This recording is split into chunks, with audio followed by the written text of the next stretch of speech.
1절에 3절 말씀으로 내 앞에서 다른 신을 모시지 못한다라는 제목으로 우리가 말씀의 은혜를 나누겠습니다. 어제부터 시작하여 우리가 십계명은 복음이다라는 제목으로 이제는 새벽 예배를 시작을 했는데요. 어제 말씀드린 거 마찬가지로 십계명은 그것이 그 자체가 바로 복음이고 예수님께서도 말씀하셨던 그러한 핵심적인 복음의 메시지인 것을 알 수가 있게 되는 것이죠. 오늘부터는 이제 본격적으로 1계명부터 시작하여 하나하나 십계명을 나눠 볼 텐데 이 계명을 통한 하나님의 복음이 무엇인지를 우리가 한번 깨달아 알길 원합니다. 인간 사회가 미개한 모습이라도 종교를 갖게 된 가장 근본적인 이유는 무엇이냐? 자연현상으로 말미암은 무자비한 그런 모습 때문에 종교라는 것을 사람들이 갖게 된 것입니다. 바람, 바다, 번개, 땅 등 눈에 보이지는 않지만 그런 모습을 통하여 어떠한 가공한 그런 힘이 있음을 인간들은 깨닫게 되고 그 가공한 힘을 인간이 어찌하지 못하는 것을 깨닫게 됨으로 말미암아 초월적인 초자연적인 존재를 의지하게 되고 믿게 되는 것이죠. 그래서 인간이 선택한 방법은 그 모든 자연 현상에 대한 모습에서 그것이 노했다고 생각하여 신의 노여움이라고 생각하여 그들을 달래주는 제사의 방식을 선택하게 된 겁니다. 그래서 사람을 갖다 바치는 그런 인신제사로 발전을 하게 되는 것이죠. 즉 인간은 누군지도 모르는 신에게 인간들이 스스로 해석하고 인간들이 스스로 판단하여 신을 만들어서 신에게 제사함으로 말미암아 자기들의 위로와 자기들의 평안함을 바랬던 것을 우리가 확인할 수가 있게 되고 이것이 바로 종교의 시작이라고 할 수가 있게 되는 것입니다. 그러나 하나님은 분명히 말씀하셨죠. 창세기 1장 1절부터 태초에 하나님의 천지를 창조하시니라. 하나님이 누군지 신이 누군지를 정확히 밝혀주셨습니다. 다른 세상의 이방의 종교는 신이 누군지에 대해서 관심이 없고 그 신에 대한 존재에 대해서도 관심이 없고 왜라는 것에 대하여 대답도 하지 못하는 것을 보게 되죠. 그러나 하나님은 이미 창세기 1장 1절에서 내가 누군지 이 천지를 누가 창조했는지 그 목적과 그 이유가 무엇인지를 성경을 통해 우리에게 이미 다 계시해 주시고 말씀하신 것을 보게 되는 겁니다. 또한 이어서 해와 달과 별들을 만드셨다고 선언하시면서 지금 파도가 일어나는 거, 태풍이 오는 거, 지진이 나는 거, 이 모든 것, 산사태가 나는 거, 이 모든 것의 주관자가 바로 야훼 하나님이라는 것을 분명히 밝히고 있다라는 것이죠. 모든 인간들이 자연현상을 신으로 섬겼을 때 이미 성경은 이미 벌써 하나님이 이 모든 것을 창조하시고 주관하셨다고 밝히고 있는 것을 확인하게 되는 것이고 그러므로 말미암아 이방 신은 없다고 선언하고 있는 것을 우리가 보게 되는 것입니다. 그래서일까요? 하나님은 십계명의 제1계명을 본문 3절에서 이렇게 선언하고 있습니다. 우리 3절 말씀을 화면과 함께 읽어보겠습니다. 너는 나 외에는 다른 신들을 내게 두지 말라. 자, 그런데 다른 신들을 내게 두지 말라라는 우리말 번역이 개역 개정 성경의 번역이 조금은 다르다는 것을 확인할 수 있죠. 좀 부족한 번역이라고 감히 말씀드릴 수가 있죠. 왜냐하면 원어로 보면 하나님보다 앞에 두지 말라가 원어의 뜻이 더 확실하기 때문에 그렇습니다. 하나님보다 앞에 두지 말라. 공동 번역으로 보면 너희는 내 앞에서 다른 신을 모시지 못한다. 이것이 더 정확한 해석이라고 할 수가 있고 번역이라고 할 수가 있죠. 하나님 앞에 다른 신을 두지 못한다는 겁니다. 지금 이스라엘 백성들이 출애굽했을 때 구름기둥과 불기둥을 인도함을 받았죠. 그들의 앞에는 구름기둥과 불기둥 하나님의 임재를 따라갔습니다. 하나님께서 말씀하신 1계명은 인간들 앞에 하나님만 보여야지, 인간들 앞에 하나님을 따라가는 모습이 있어야지 다른 것이 따라가면 그것이 바로 우상이고 그렇게 할 수가 없다라고 하나님은 말씀해주고 있다는 거죠. 그리고 더 중요한 것은 하나님의 이 뜻은 어떠한 순서나 중요성을 이야기하는 것보다 더 중요한 것은 때, 시기, 이 말씀을 주신 그 시기와 때에 대해서 더 강조하고 있는 것을 보게 되고 또한 여호와 하나님을 향하는 방향성에 대해서도 중요하게 여기는 것을 보게 되는 겁니다. 그러면 하나님이 보지 않는 곳에서 다른 신을 두면 괜찮은 것인가? 우리가 보통 생각하기를 성전에 하나님이 계시다고 많이들 생각하고 있는데 그러면 성전에서 예비할 때만 하나님을 섬기고 또 이 성전을 벗어나게 되면 그러면서 괜찮은 것인가? 또 그럴 수는 없죠. 그것은 잘못된 생각이죠. 다윗의 시편 139편 7절과 8절에 내가 주의 영을 떠나 어디로 가며 주의 앞에서 어디로 피하리까? 내가 하늘에 올라갈지라도 거기 계시며 수월에 내 자리를 펼지라도 거기 계시나이다 라고 말씀합니다. 사람이 어디 있든지 간에 하나님의 손에서 벗어날 수 없고 하나님의 시선에서 벗어날 수 없고 하나님의 눈빛에서 절대로 숨겨질 수가 없음을 우리가 알게 되는 것이죠. 또한 본문 2절에 보면 나는 너를 애굽 땅 종되었던 집에서 인도해낸 내 하나님 여호와라라고 선언하고 있습니다. 종되었던 집에서 인도해낸 여호와라고 명확하게 전제하고 나서 십계명을 말씀해 주고 있죠. 그럼 무슨 뜻이 됩니까? 아까 말씀인 것처럼 하나님께서 이 십계명을 주실 때 시기가 굉장히 중요하다는 겁니다. 하나님의 시점은 이 십계명을 주신 이때를 너무나도 소중하게 여기셔서 이때에 맞춰서 이 계명의 말씀을 우리에게 주셨다는 것이죠. 또한 출애굽시킨 하나님을 믿어야 한다는 겁니다. 자, 바로 이 점이 십계명의 은혜를 깨닫는 가장 중요한 핵심의 말씀 포인트라고 할 수가 있게 되는 것이죠. 출애굽 전후에 십계명을 주신 하나님의 뜻을 깨달아야 한다는 것, 즉 십계명이 있기 전에 먼저 출애굽이 있어야 한다는 거죠. 반대로 얘기하면 출애굽이 없으면 하나님이 우리에게 주신 십계명의 뜻과 말씀과 계획을 이해할 수도 없고 깨달을 수도 없다라는 겁니다. 다시 강조합니다. 십계명이 있기 전에 출애굽이 먼저 있어야 한다는 것을 잊지 말아야 됩니다. 자, 그렇다면 만약에 십계명을 애굽에서 노예 생활 때 주어졌다면, 출애굽하기 전에 주어졌다면 이스라엘 백성은 그 십계명의 말씀에 대하여 어떻게 생각할 수밖에 없었을까? 자기들의 코가 석자인데 노예 생활하고 있는데 여기다가 계명까지 주어졌으니 자기들을 너무나도 압박한다, 또는 자기를 너무 속박한다라고 그들은 여기게 될 것이고 오히려 불만과 불평이 터져 나오게 될 것입니다. 만약에 애굽 생활 전이 아브라함 때 계시했다면 하나님은 유일한 하나님이라는 것을 가르쳐주는 그냥 종교적인 가르침과 사상에 지나지 않을 것입니다. 어쩌면 하나님께서 이때 주신 것은, 출애굽하라는 것은 바로 정확하게 하나님이 어떤 하나님인지를 깨달은 후에야 이 십계명을 이해하고 온전하게 알 수가 있다는 겁니다. 사실상 지금 이 말씀은 우리를 향한 말씀이기도 하죠. 우리도 마찬가지로 십계명을 우리가 깨달았을 때 예수 믿기 전에는 그냥 기독교의 계명이라고 생각하는 경우 사람들이 많았고, 또 어제 말씀인 것처럼 예수 믿기 전에는 그냥 모든 종교에서 보편적으로 알고 있는 도덕률이라고 이렇게 생각하는 경우가 많습니다. 그러나 예수 믿은 후에는 지금 어떻게 바라고 있느냐? 성경 뒤편에 그냥 적혀 있는 그냥 하나님의 계명, 구약의 계명, 이미 지나간 계명, 예수 그리스도만 믿으면 되지 굳이 뭐 십계명까지 알아야 되느냐, 이런 구계명이라고 여기는 경우가 너무나도 많다는 것이죠. 그래서 성경은 늘 전체적인 문맥을 봐야 되고, 하나님께서 왜 이 말씀을 이때 하셨는지, 왜 이 사건에서 주셨는지, 왜 지금 이렇게 고백하게 했는지를 정확하게 깨달았을 때 그 말씀의 의미를 해석할 수가 있게 되는 겁니다. 따라서 오늘 십계명의 이 말씀 1계명을 시작할 때 먼저 중요하게 생각해야 될 것이 본문 3절이 아니라 바로 1절과 2절부터 시작하여 3절을 봐야 한다는 거죠. 대부분의 십계명에 대해서 말씀들을 나눌 때 그냥 오늘 3절부터 시작을 합니다. 그렇기 때문에 오류가 발생하는 겁니다. 3절부터 시작하는 것이, 하나님은 분명히 십계명을 말씀하기 전에 1절부터 시작하여 1절과 2절을 설명한 후에 그 다음에 1계명을 말씀하시는 3절이 들어갔음을 정확하게 이해해야 한다는 겁니다. 즉 본문의 1절과 2절을 생략하고 3절에서부터 출발하게 되면 십계명의 가장 중요한 의미를 무시한 채, 십계명의 중요한 하나님의 마음을 무시한 채 하나님의 말씀을 전혀 상관없이 우리의 뜻과 우리의 계획과 우리의 계명대로 하나님의 말씀을 해석할 수가 있겠다는 것을 우리가 알게 되는 겁니다. 우리가 믿는 하나님은 분명히 선언하죠. 출애굽시킨 하나님, 그리고 젖과 꿀이는 가나안 땅으로 인도해 내어주신 하나님을 믿는 것이라는 것을 정확하게 알아야 한다는 거죠. 자, 그러면 하나님이 이스라엘 백성들을 애굽에서 어떻게 인도하셨습니까?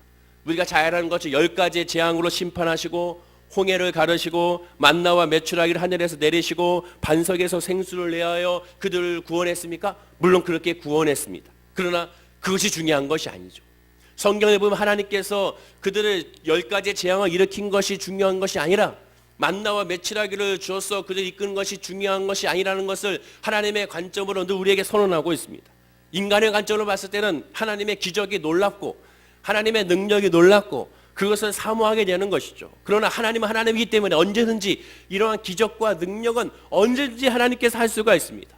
하나님께서 중요시 여기는 관점은 그러한 기적이 아닙니다. 그러한 능력이 아니죠. 오늘 본문 2절에 이것이 하나님의 관점입니다. 우리 다시 한번 2절 말씀은 그래서 너무 중요하니까 다 함께 한번 읽어보겠습니다. 자, 시작. 나는 너를 애굽 땅 종되었던 집에서 인도하여 낸 내 하나님 여호와니라. 이것이 중요합니다. 다시 읽어보겠습니다. 시작. 나는 너를 애굽 땅 종되었던 집에서 인도하여 낸 내 하나님 여호와니라. 자, 애굽에서 어떤 하나님이라고 얘기합니까? 종되었던 집에서 구원한 여호와 하나님을 강조하고 십계명의 1계명을 시작하고 있습니다. 하나님에게 있어서 애굽에서 나온 이유는 구태여 생각할 필요가 없어요. 왜? 하나님은 하나님이기 때문에. 하나님이 기적을 일으키는 건 당연한 거 아닙니까? 하나님의 능력이 있는 하나님이라는 것은 당연한 거예요. 그거는 당연한 겁니다. 그것에 대해서 우리가 놀라워라, 기이하다, 이것은 너무나도 어불성설인 겁니다. 하나님은 이미 하나님이신데, 이 말씀의 뜻은 우리가 자칫 잘못하면 하나님의 그 말씀을 오해할 수가 있다는 겁니다. 늘 강조하지만 인간의 관점으로 하나님 말씀을 해석하는 것이 아니라 하나님의 관점, 즉 성령을 통하여 성령의 계시와 하나님의 영으로 하나님의 말씀을 이해하고 해석해야 된다는 것을 다시 한번 오늘 본문을 통해서도 우리가 확인할 수가 있게 되는 겁니다. 보통 출애굽하면 불신자나 성도를 막론하고 가장 먼저 떠올리는 장면이 무엇인지를 한번 묵상해 보십시오. 대부분의 분들이 출애굽했을 때 가장 멀리 떠올리는 것이 바다가 갈라지는 모세의 기적, 홍해의 기적을 많이 강조하죠. 그래서 영화에서도 가장 클라이막스를 바로 그 장면을 생각하고 그 장면으로 보여주는 것을 보게 됩니다.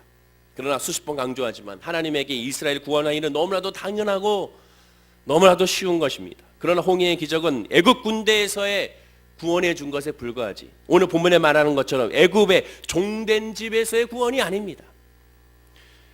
바로 이것이죠. 우리가 믿는 하나님의 구원의 핵심은 애굽 군대에서 구원해 준 것이 하나님의 놀라운 은혜가 아니라, 그것으로 말미암아 하나님을 믿게 된 것이 아니라 애굽의 종된 집에서 구원한 것에 핵심을 두고 그것이 더 놀랍고 그것이 더 기이하고 그것이 더 충격적으로 받아들여내며 그거로 말미암아 행복하고 그것으로 말미암아 기뻐해야 되는 겁니다. 즉 내가 예수 그리스도를 믿고 예배하는 것이 내 삶 가운데 문제가 해결됐기 때문에 그것으로 말미암아 예배드리는 것에 행복한 것이 아니라, 내가 예수 그리스도를 믿고 내가 죄인임을 깨닫고 내가 죄인이기 때문에 하나님을 믿는 그 자체, 예수밖에는 정말 구원의 길이 없구나, 예수 외에는 다른 것이 없구나라는 것을 깨닫는 그 자체로 말미암아 행복해야 되고, 그 자체로 말미암아 놀라워야 되며, 그 자체로 말미암아 기뻐해야 되는 겁니다.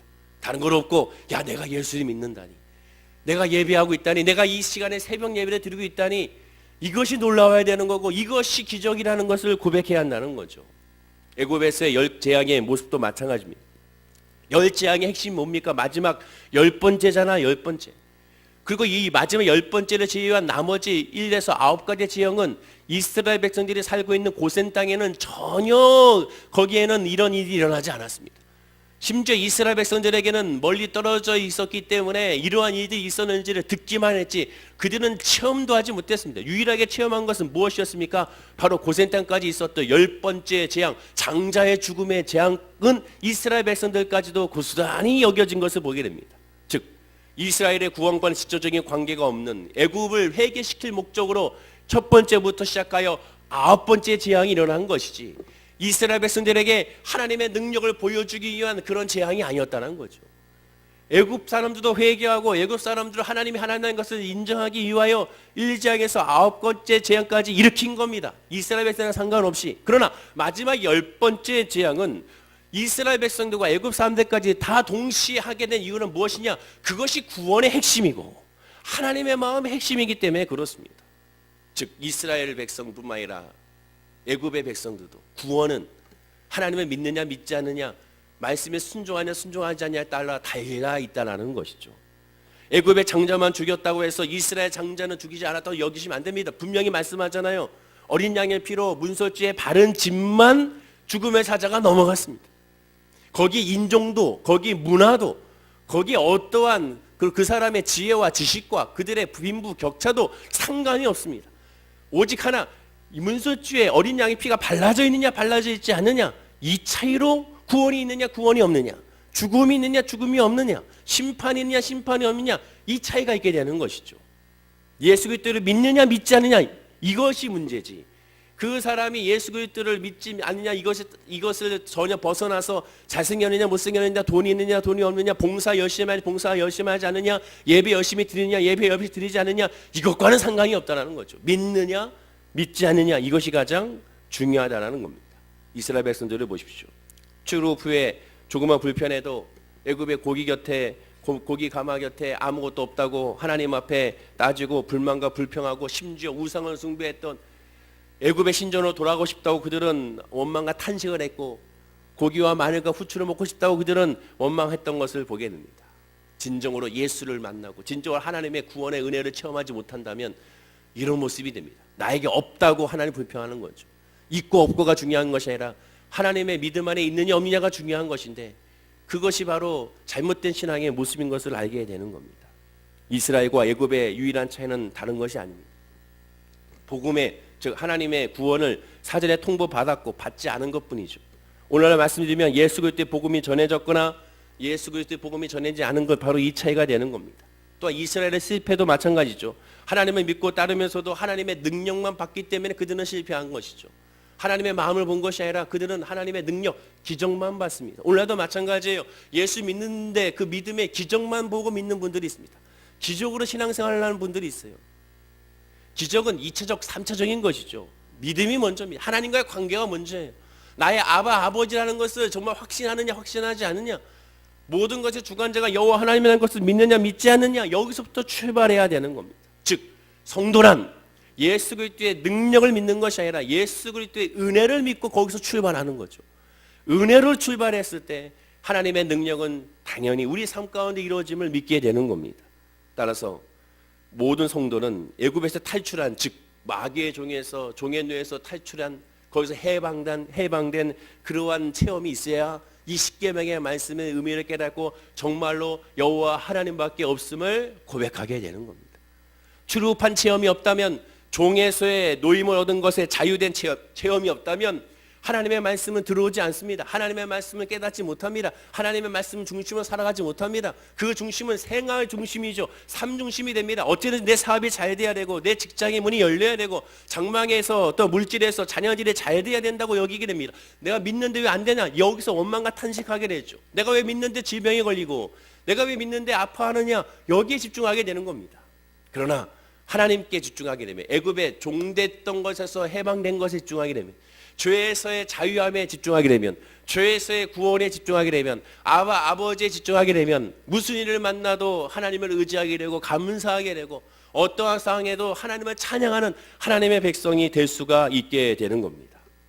따라서 십계명의 이 1계명은 그 무엇보다도 우리에게 질문하는 것은 바로 그겁니다. 너는 과연 죄에서 구원한 하나님을 믿느냐, 아니면은 삶의 기적을 믿는 하나님을 믿느냐, 이것을 우리에게 묻고 있는 것이죠.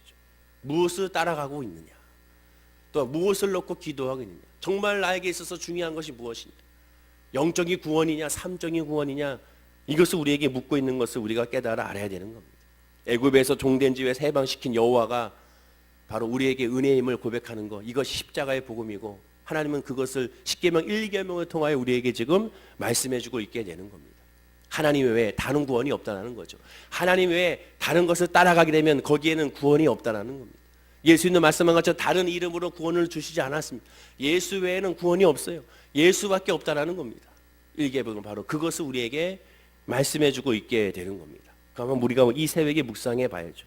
나는 과연 하나님 외에 다른 신들을 내 앞에 두고 있지는 않은가? 다른 신이라고 해서 어떠한 이방신을 말하는 것이 아니지 않습니까? 다른 것을 의지하는 것, 하나님보다 더 만족하는 것이 있다면 그것이 우상이고 그것이 바로 잘못된 신앙의 방향성이라는 거죠. 내가 예수를 믿고 그 은혜를 체험하는 것에 먼저 내가 행복해야지, 그렇지 않고 다른 것에 행복하다면 그것 자체가 바로 하나님을 따라가지 않는 모습이라는 것을 기억해야 됩니다. 물론 우리는 인간의 모습이고 육신의 모습이기 때문에 당연히 그런 문제로 말미암아 힘들고 좌절할 수밖에 없고 부르짖고 간구할 수밖에 없습니다. 그러나 그 부르짖고 간구함의 그 끝은 무엇입니까? 결국 하나님입니다. 다윗처럼, 성경의 인물들처럼 결국 그 문제로 말미암아 주님을 바라봄으로 결국 하나님으로 끝나는 것을 보게 되고, 하나님을 만났을 때 이 모든 삶의 아픔과 상처에서 자유하고 평안한 것을 보게 되는 것이죠. 어떠한 결과가 나오든 하나님만 의지하게 되는 겁니다. 그렇습니다. 오늘 말씀과 같이 이 1계명, 하나님만 바라보고 하나님만 의지하고 하나님밖에 길이 없고 하나님밖에는 만족이 없고 하나님밖에는 기쁨이 없고 하나님밖에는 소망이 없다는 그런 믿음의 확신이 사랑하는 모든 성도님들의 정말 믿음의 확신으로 아멘하는 그런 신앙의 고백이 되기를 간절히 축원을 드립니다. 1계명 여기서 출발해야 이제 2계명, 3계명을 출발할 수가 있습니다. 1계명을 통과하지 못하면 절대로 2계명, 3계명을 지나갈 수가 없게 되는 겁니다. 오늘 이 새벽에 나는 정말 하나님을 믿느냐, 정말 하나님 외에 다른 길이 없음을 믿고 있는가, 정말 예수 외에 나의 치료자가 없고 예수 외에 나의 구원자가 없고 예수 외에는 정말 아무것도 없다는 것을 정말 믿는가? 그렇다면 예수를 구해야 되는 거잖아요. 그렇다면 예수 이름을 부르짖어야 되지 않겠습니까? 그렇다면 예수 이름으로 말미암아 은혜를 삼아야 되지 않겠습니까? 그렇다면 예수 이름으로 말미암아 말씀을 들어야 되지 않겠습니까?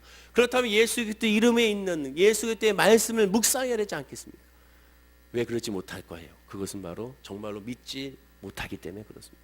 하나님, 나 이 믿음 없는 것을 용서하시고 나에게 믿음을 달라고 우리가 기도하고 나에게 말씀을 달라고 기도하고 정말 주님만 따라갈 수 있는 은혜를 달라고 기도하는 바로 이 새벽에 부르짖고 간구하는 우리의 예배가 되기를 간절히 축원을 드립니다. 기도하겠습니다. 아버지 하나님, 하나님 외에 다른 신들을 내 앞에 두고 있지 않은지를 묵상하게 됩니다. 아니, 하나님 외에 다른 것을 따르고 있지 않은지를 묵상하기 원합니다. 아버지 하나님, 우리가 믿는 그 믿음의 신앙이 정말 하나님 중심인지요, 예수 중심인지요, 하나님의 것을 바라보고 하나님의 은혜를 사모하고 있는지요, 아니면 다른 것을 바라보고 다른 것을 사모하고 있는지요. 사랑하는 우리 모든 성도님들이 오직 하나님 외에서 하나님 밖에서 만족과 위로를 얻는 것이 아니라 오직 예수 안에서 하나님의 말씀 안에서 위로와 만족을 누릴 수 있도록 인도하여 주옵소서.